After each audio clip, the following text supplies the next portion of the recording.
Hi, this is Mike Balzer. I'm at SVVR. There's an extra V in there, SVVR. I don't know how well this is going to turn out. My signal is pretty bad, so you might get some very spotty video. I am recording this live, or I should say post with 4K, and I'm also doing 360. So if you've tuned in to possibly watch this at this particular time, again, I apologize for the quality. But let's kind of just start moving around and seeing what's here. And maybe as we get further out on the floor, maybe our signal quality will improve. So let's kind of take a look at what we've got here.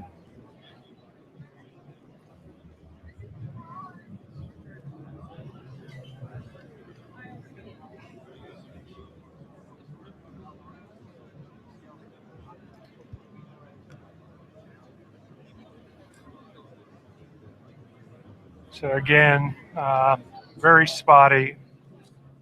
My audio is probably not very good as well.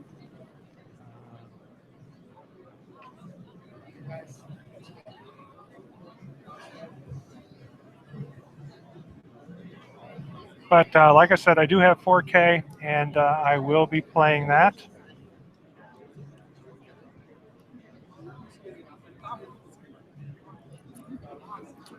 So this will give you an idea if our signal improves.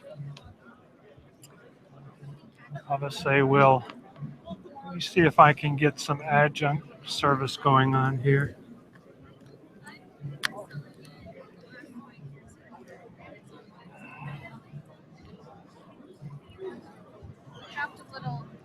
Oh, thank you very much.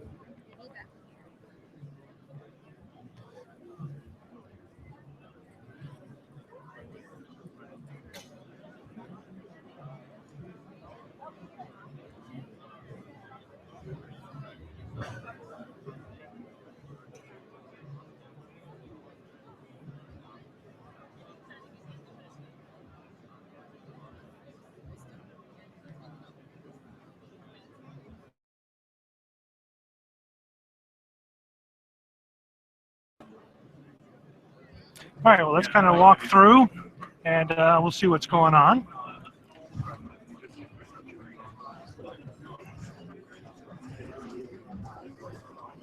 So as you can see here, a lot of Gear VR simulators.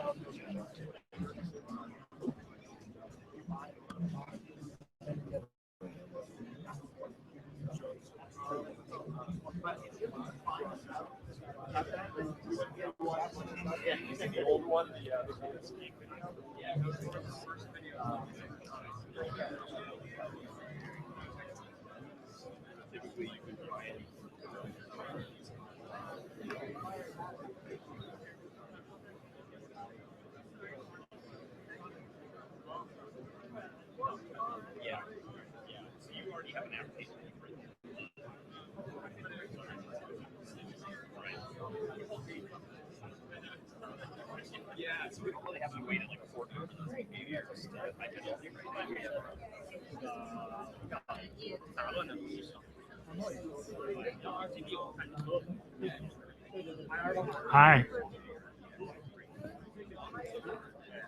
Hi. Hi. You remember me from the last time, huh? Hey, why don't you give me a little bit of an. We're at the uSense booth right now, and as mentioned, our quality is not very good, but we are recording this through both a 4K camera as well as a 360 that I will post later on. But essentially, I'm at uSense, and what's interesting about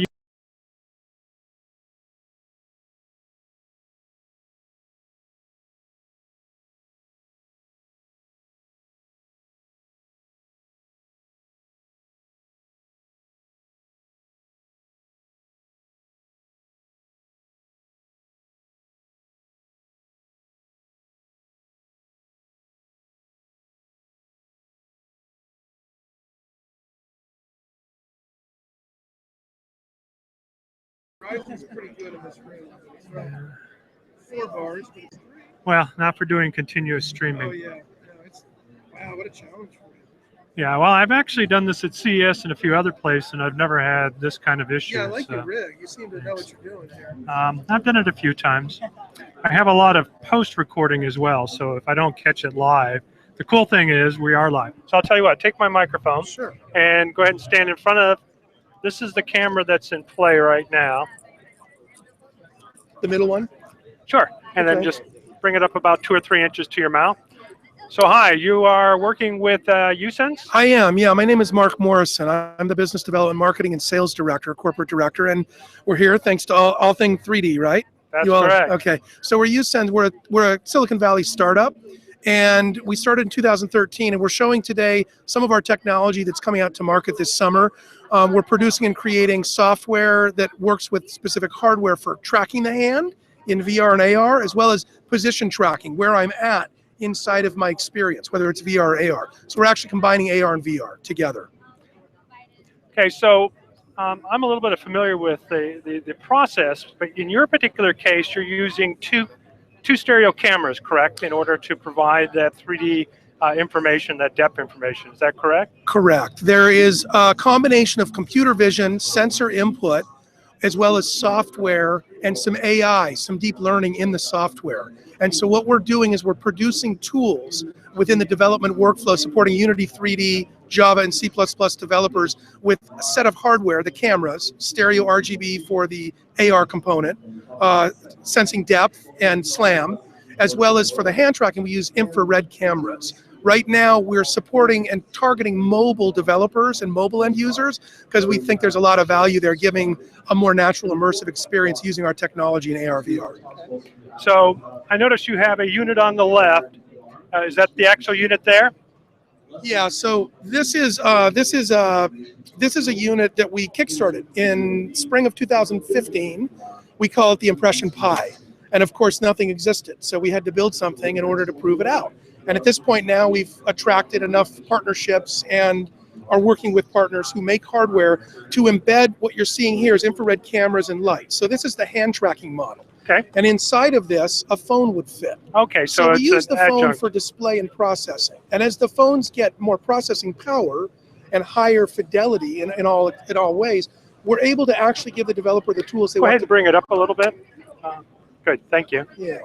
And so this will be a mobile HMD, but again, our real domain expertise is in the software, and we're working with hardware makers to support and license out and provide our technology. In the first part of this year, we'll really be supporting developers and then into the consumer ecosystem as it grows more. Okay, well, great. I really appreciate it. Hey, thanks for coming by. Bye. Thanks a lot, man. Thank you. Are you a developer at all? I am. You are, okay. So let me give you I actually have your card. Well, go ahead and give me your my small. card, 'cause Okay. I'll put you on the early access Okay. list and send you a dev kit at the end of today. Oh, excellent. Where are you based? I'm in Morro Bay, but I work with a company out of San Francisco, Occipital. I don't know if you're familiar with them. Occipital. Occipital. Okay. They make a 3D depth sensing product as well. Really? So let's touch base when you're invited to the office anytime. All right. If you need any other assets, we've got if you want, you can scan, and there's a press kit there. If you have a scanner. And Yeah, I'm actually really pressed for time. You're fine. Email me for anything. Sure. I'm actually doing I'll be making a Stanford. I'm doing a talk later on tonight about 3D and actually VR. Yeah, the augment and mixed reality. So I'll mention it. Mike Balzer. Okay, thanks a lot. Thanks. So that was uSense, and looks like we're getting a little bit still spotty service here, but we seem to be doing a little bit better. So we'll just kind of pan around. Like I said, again, I apologize for the poor quality video. In fact, I'll probably jump it down to even worse or further down. That's about it. Yeah, so yesterday the system was working pretty good, but today we're not working as well. Now it's interesting that we have a lot of different actually depth sensing things. As you can see there, it's a structure sensor or Connect-like device. Some of these companies are familiar. We've seen them before. But one of the things that is a big difference, at least where I'm at now, is the selection of, what would you say, software vendors. more of the wetware or the software tools, not as much of the hardware. And most of them are using, obviously, the big people like Oculus and a few other. Also, a lot of 360 cameras, panoramic and spherical cameras. So one of the nice things in being here now is they don't really open the doors to the public or to the Expo visitors till tomorrow. So it's a little more quiet. So again, I apologize for my quality not being what it should be. Hang on. Just...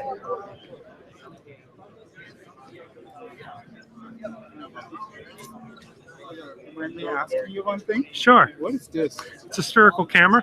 Ah, okay. So I'm recording the spherical functionality as well as 4K and also streaming live right now through Google Hangouts on Air. Ah, okay. But my Google Hangouts on Air is not cooperating with me today. So. Cool. I never saw a camera like this. Oh, Who's yeah, manufacturing D.360. Okay. Cool. Sad that they don't, well, I don't know how well they've been doing. The problem is it's more of a cylinder, it's not spherical. Yeah. However, for a lot of the stuff, it's great. Plus, it's a 4K camera, so the quality is better than what you normally see. On the Glif. Did you ever see the Glif? I have. I was actually saw it at GDC. So, Oh, cool. yeah. So actually, why don't you wave it again? So if you remember, we kind of covered this a little bit earlier. The Glif is a product that you put, it's essentially a headset that you kind of wear the head bar in front of your eyes, and it's got two optics. I actually tried it at GDC, and I found that the quality was actually pretty good for something like that. Your price, though, seemed to be, I wouldn't say on the high side, but a lot of these products are in the $500 to $600 range. If I remember, that's exactly what that was. $699 right now. So, you know, when you have it compared to the Vive or the Oculus Rift, you know, not everybody can afford multiple items. So the huge advantage behind this product is obviously you need a fancy PC. This could be hooked up to, if I remember correctly, a Blu-ray player, an Android device. An iPhone, an iPad, a regular PC. Go ahead and bring it up a little bit. There you go. So yeah, so even though the pricing to me is a little pricey, if you need something for those long trips across the ocean, this might be the trick. Great, thank you. Thank you very much. Enjoy the rest of the show. Thank you. So another thing that we saw, Interactive Lab, we saw them at GDC as well. Essentially, they provide what would you say, a more complex system versus what you see with the light towers with the HTC Vive. It is a multi-sensor system, and you have multiple objects that these particular cameras sense. So they can not only provide a body awareness, but also joint awareness. So you can actually get a skeleton. And we actually saw a great demonstration where somebody was actually using, throwing a basketball back and forth in VR, which I thought was pretty cool. So let's kind of take a look over here. So sadly, I don't have a lot of time today. So if you're catching this, as you can see, we have a ton of people here. Again, it's quiet because today it's not open to the public or people who just bought the Expo tickets. This is for the people who are actually involved with the conference itself, maybe going to some of the conference episodes or events. And the big thing is the tickets are different. So as you can see, there's a lot of these things being set up to provide full interactivity. And here we're using it with the Gear VR. Let's go over and take a look. Now that person's actually using the HTC Vive, but I'm assuming that we're looking at mainly software here.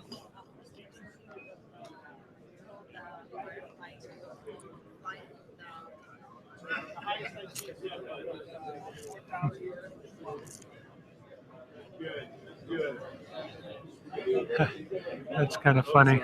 Thanks. So I guess they're trying to take a page from, what is it, Magic Leap, huh? Oh, yeah. Yeah.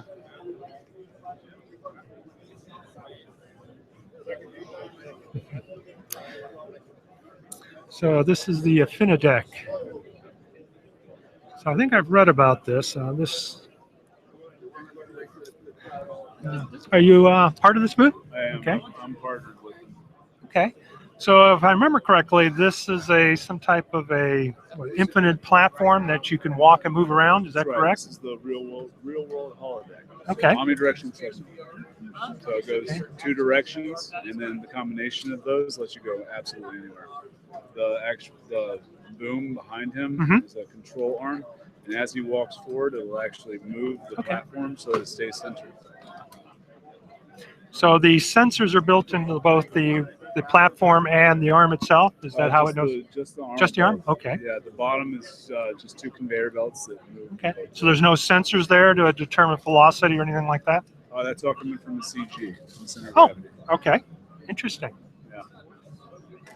And this is actually really appropriate because one of the things we hope to do is to support the user and take the weight off of the user and make it so that you can have the sensation of walking on the moon as though you were an astronaut. How funny. Couldn't be more appropriate. Yes. Very cool.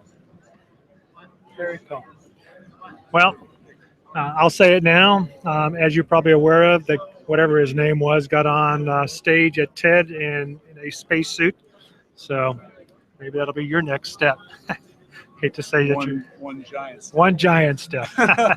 Exactly. Thank you. Yeah, I think this fell off. Okay. Thanks. Yeah.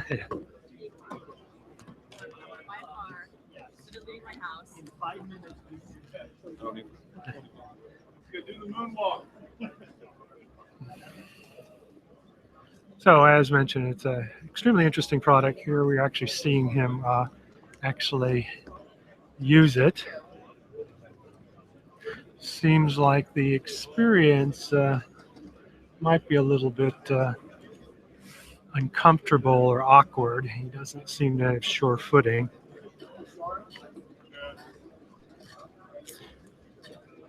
So if I understood correctly, you can walk both pretty much any direction, left and right, continuously.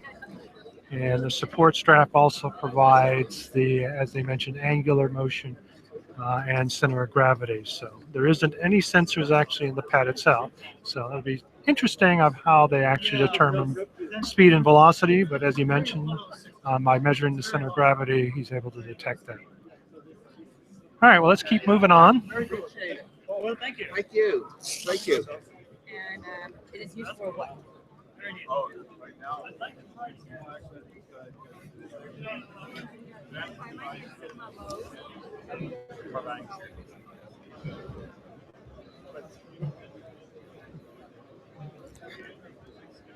So it's interesting. We're actually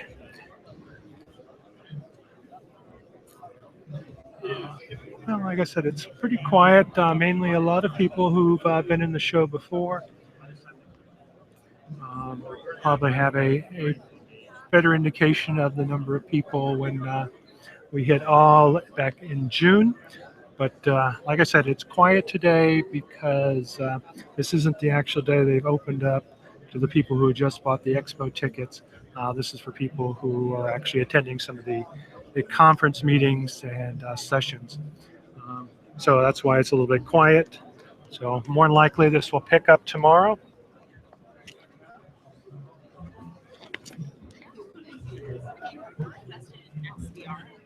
Yeah.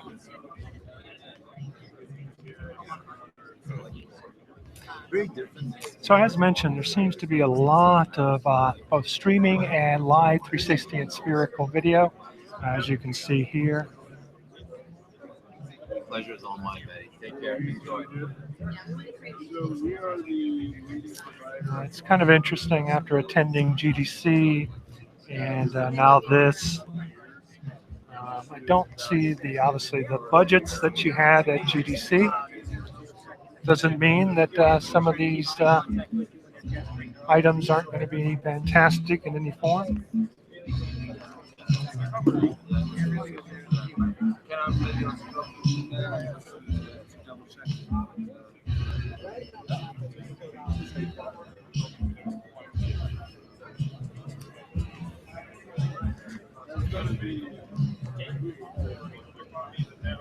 So it's supposed to be the visualization booth that they talked about.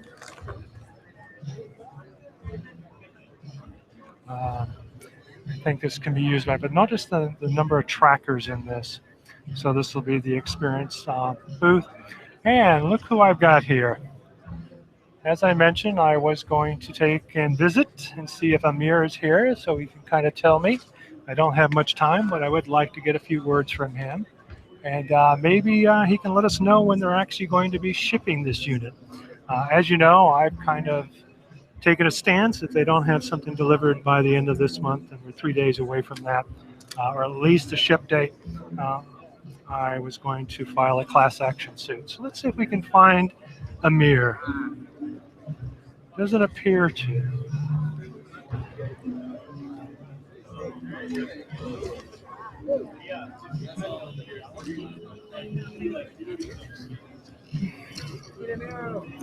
You can grab behind your back. Reach behind your back. It doesn't look like there's that many people here.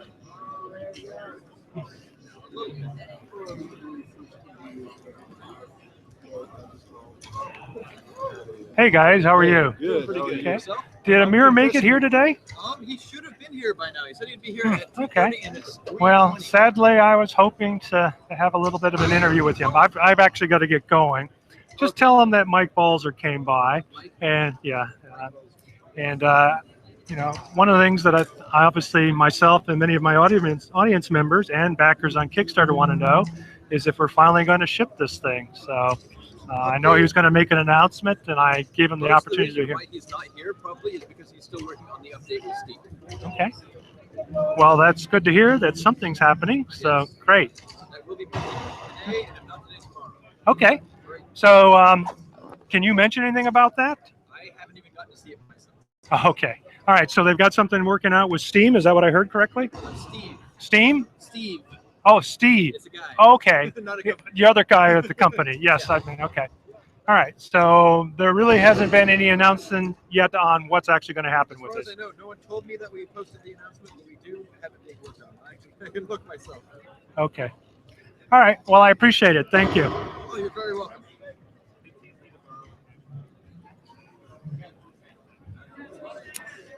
So if you remember, we've kind of talked about it, and they've actually spent a little bit of money. This is the booth for OZO. So let's kind of take a closer look at it over here. Now, if you remember, the OZO is not only a spherical camera, it is a high-quality spherical camera with a high price tag. I think it's like $50,000 if I remember correctly. But the cool thing about it, and as we've discussed before, and what I've done and actually makes a huge difference, is obtaining spherical stereo imagery. Let's see if we can actually get somebody from OZO. Do you got a moment or two to kind of talk about your cool product here? Just a little bit. I've got to get going, so please. Okay. So as you can see here, we have the new Nokia 3D camera.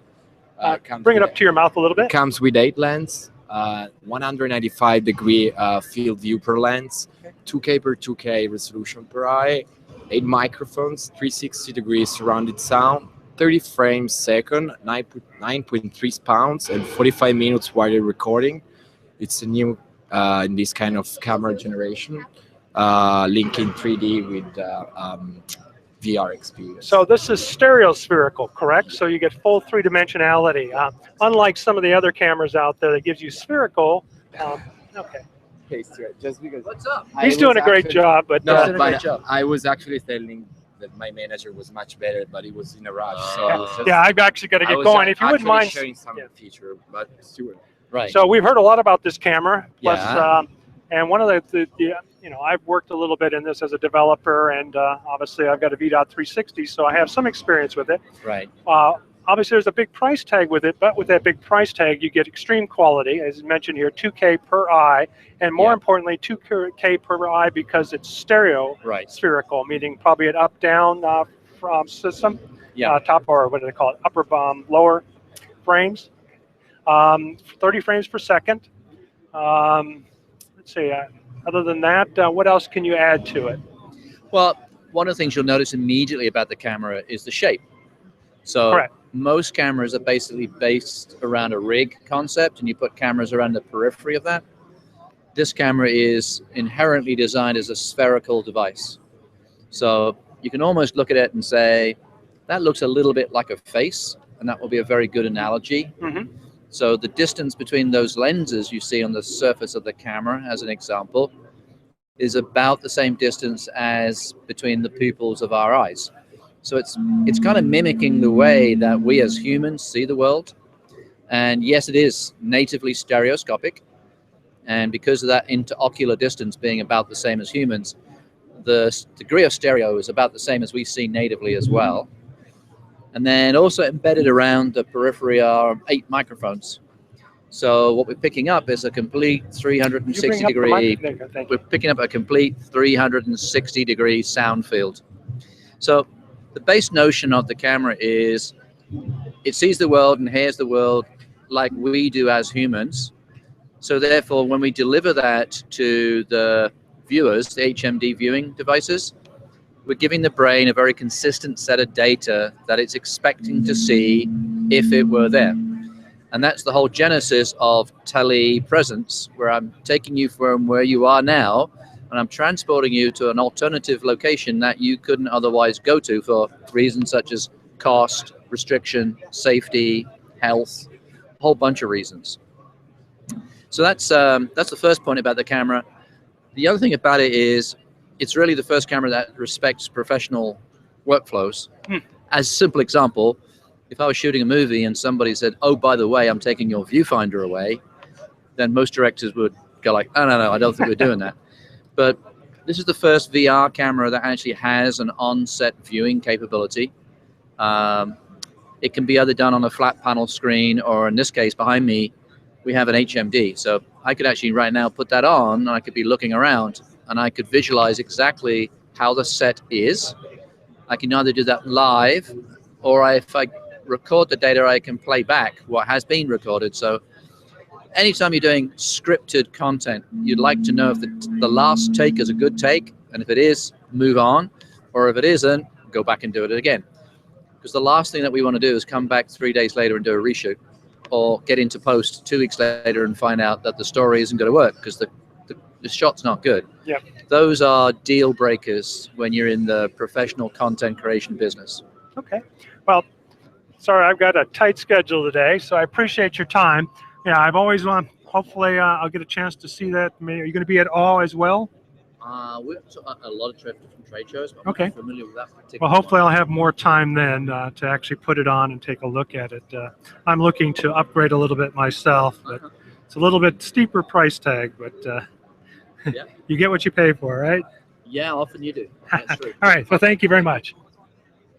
Okay, well, again, I'm sorry for the rush, but I'm a little bit so like I said, it seems to be more software development and as I mentioned, services. Not a lot of new hardware.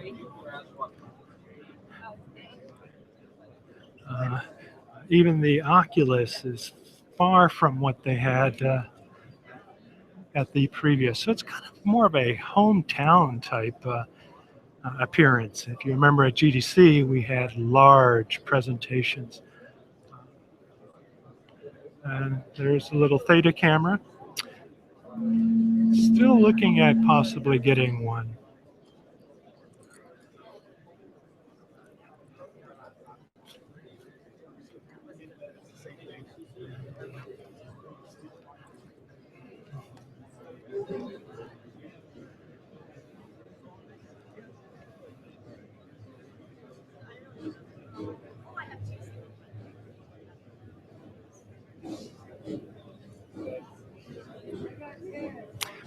SVR, as I know, I don't know if we remember, but I actually have one of these. It's a nice little headset. It's a little on the heavy side. They do have the new developer 1.4, which essentially adds a kind of like a shield or in front of the screen itself to diffuse the they call it the screen door effect a little bit. And that's because the clarity of the lenses. They put a lot of effort in creating some nice lenses, but the side effect is that it sharpens those actual pixels and subpixels on the camera itself. So it looks like they're busy, but I can talk more about that on the show next Friday. And then we have NVIDIA. They're a little tiny. So again, it's a far less scaled event than what we've seen in the past. And I pretty much covered it in about 45 minutes. So there you go. Okay, well, this is Mike Balzer. Again, I really apologize for the poor call that we had today. It's very jerky, and I'm assuming my sound wasn't very good as well. I do have some 4K video that I shot as well as some 360, so I will take some time over the weekend to put that up and give you a better opportunity to kind of take a look at what went on here. Okay, I'm signing off. Hi, this is Mike Balzer from All Things 3D. Bye.